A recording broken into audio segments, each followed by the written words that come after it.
So ayan po guys, no, sa wakas po nakakahabol pa rin po tayo sa first meeting po ng aking mga kagrupo, no, Public Enemy. Then kasama na rin po pala namin yung Gun Squad po, no, na pinamumunuan po ito ni Pasimono Moto V. At saka nandito rin pala si ano guys, si Marifosa Moto Vlog po, no. So which is napakarami po pala namin dito, hindi ko in-expect na konti lang pala kaming atin. So napakarami po pala, pinag-isa na lang po yung meeting namin dito. Dahil po yung Gold Squad po, meron po silang ginaganap na monthly meeting po. Kaya po siyempre bago pala yun po yung group namin. So dito pinag-isa na lang po ni Pasimono Moto V yung meeting po namin dito.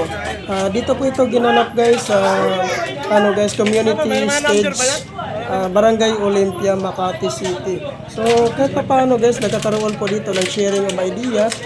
At pagkatapos po ng aming meeting, nagpaparapol din po si Chairman Pasimono Moto V. So lahat naman po naging masaya po dito sa aming meeting. Naging matagumpay din naman po dito guys, no, ang aming meeting.